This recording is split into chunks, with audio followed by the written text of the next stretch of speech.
యెహెజ్కేలు గ్రంథము 9వ అధ్యాయము 5వ వచనం చూడండి. యెహెజ్కేలు గ్రంథము 9వ అధ్యాయం 5వ వచనం. నేను వినుచుండగా వారికి ఇలాగు సెలవిచ్చెను, నేను వినుచుండగా వారికి ఇలాగు సెలవిచ్చెను, మీరు పట్టణములో వారి వెంట పోయి, మీరు పట్టణములో వారి వెంట పోయి నా పరిశుద్ధ స్థలము దగ్గర నా పరిశుద్ధ స్థలము దగ్గర మొదలుపెట్టి కటాక్షమైనను. ఏంటి, ఎక్కడ మొదలు పెట్టమన్నాడు? పరిశుద్ధ స్థలము. చెప్పండి.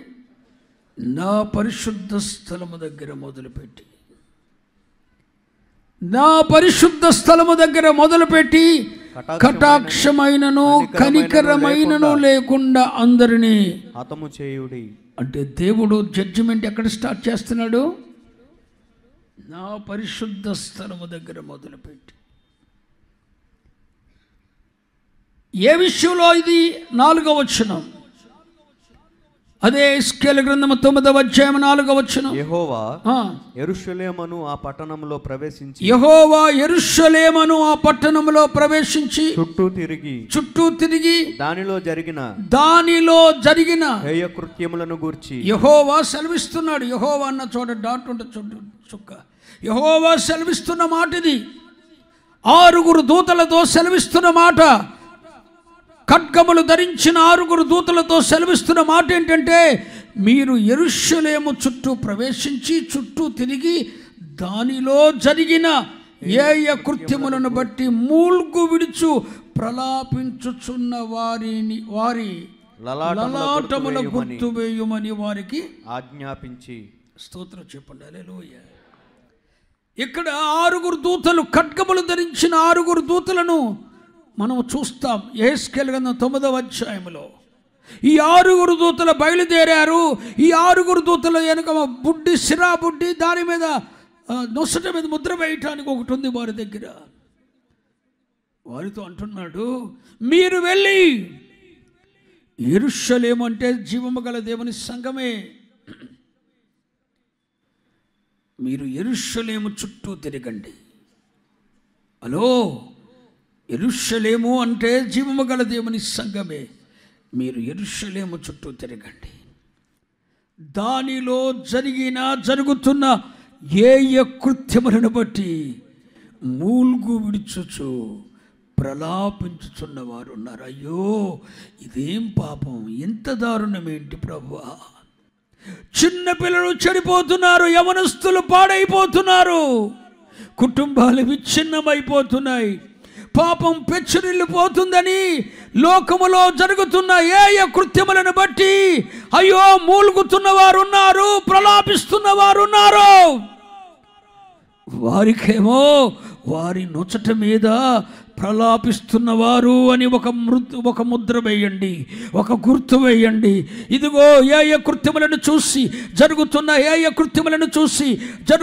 పాపక్రియలు, పెచ్చునిల్లుతున్న పాపమును చూసి మూల్గుతూ ప్రలాపిస్తూ, అయ్యా ఈ పాపం ఏంటయ్యా, ఈ దౌర్భాగ్యత ఏంటయ్యా, అయ్యా పాపము పెచ్చునిల్లిపోయింది, ఈ పాపము నుండి ప్రజలను రక్షించవా, ఏయ కృత్యము నుండి విడిపించవా అని చెప్పి కొంతమంది మూలుగుతూ ప్రలాపిస్తున్నారు. వారి నొసట మీదేమో లలాటములు గుర్తువై, అంటే పాపముతో రాజీ పడకుండా ఆ పాపము నుండి ప్రజలు విమోచింపబడాలని ప్రలాపిస్తున్నవారని ఒక గుర్తు వేయమన్నాడు. వారి దగ్గర సిరాబుడ్డి ఉంది, దానితో ముద్ర వేసేది ఉంది. అంతేకాదు, అదే వారి దగ్గర ఖడ్గములు కూడా ఉన్నాయి. ఆ ఖడ్గములను తీసుకొని ఇంకా యెరూషలేములో ఆ పరిశుద్ధ స్థలము దగ్గర మొదలుపెట్టి ఏయ కృత్యములు జరుగుతున్నా, అపవిత్రత జరుగుతున్నా, పాపం పెచ్చునిల్లుతున్నా, మూల్గకుండా ప్రలాపించకుండా పాపంతో రాజీ పడి బ్రతుకుతున్న వారు ఉన్నారు. ఎక్కడ? నా పరిశుద్ధ స్థలము దగ్గర ఖడ్గము దూసి కనికరము కటాక్షం లేకుండా వారిని 5వ వచనం, హతము చేయుడి. ఖడ్గము, కనికరము, కటాక్షం లేకుండా అందరినీ హతం చేశామన్నాడు. లోకంలో జరుగుతున్న ఏయ కృత్యమును చూసి మూలుగుతూ ప్రలాపిస్తున్న వారికేమో లలాటముల గుర్తు వేయమన్నాడు. అంటే పాపముతో రాజీ పడలేక, లోకంతో పొత్తు పెట్టుకోలేక, అపవిత్రతతో రాజీ పడలేక ఏడుస్తున్నవారు, ప్రలాపిస్తున్నవారు, మూలుగుతున్నవారు, రోదన చేస్తున్నవారు, అయ్యో ఇలాంటి దౌర్భాగ్య జీవితాన్ని ప్రజల్ని విడిపించయ్యా, అట్లాంటి గుంపులోకి నన్ను చేరనివద్దయ్యా అని ఏడుస్తూ లోకముతో రాజీ పడకుండా ప్రలాపిస్తున్నవారు, మూలుగుతున్నవారు ఉన్నారు. వారికేమో పరిశుద్ధులనే ముద్రమై ఎన్ని ఏయ కృత్యములు జరుగుతున్నా వాటన్నిటితో రాజీ పడిపోయి, వింటున్నారా? ఎన్ని ఏయ కృత్యములు జరుగుతున్నా వాటన్నిటితో రాజీ పడిపోయి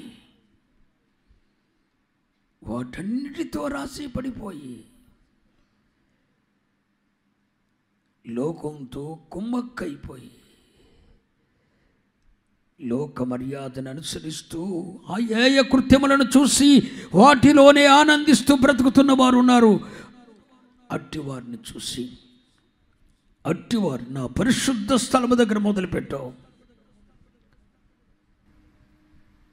జరుగుతున్న ఏయ కృత్యములు చూసి మూలగకుండా, ప్రలాపించకుండా వాటితో రాజీ పడిపోయి బతుకుతున్న వారిని చూసి నా పరిశుద్ధ స్థలం దగ్గర మొదలుపెట్టి, ఎక్కడ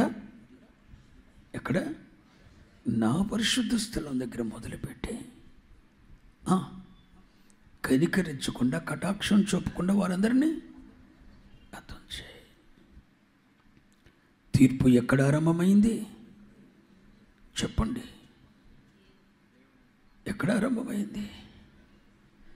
ఏయ కృత్యములు జరుగుతున్న చోట కాదు, ఏయ కృత్యములు జరుగుతున్న చోట కాదు, వాటితో ఏకీభవించి జీవము గల దేవుని సంఘములో ఉండి, పరిశుద్ధ సంఘములో ఉండి, పరిశుద్ధ స్థలములలో ఉండి వాటితో ఏకీభవిస్తూ బ్రతుకుతున్న వారి మీద తీర్పు స్టార్ట్ అయింది.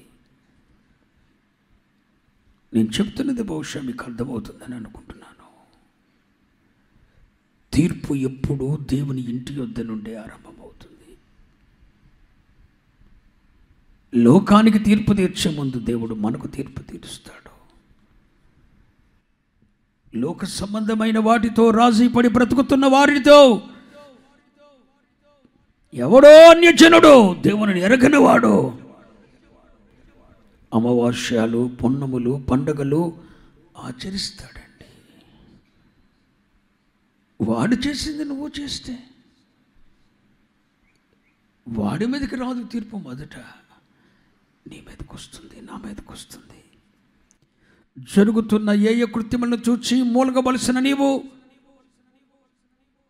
నీ ఇంట్లో జరుగుతున్న ఆచార కర్మకాండలను బట్టి ఏడవవలసిన నీవు రాజీ పడిపోయిన భక్తి చేస్తావా? ఇంటి మొత్తం కలుసుకోవటానికి ఈ దినం తప్ప ఇంకొక దినం లేదా నీకు?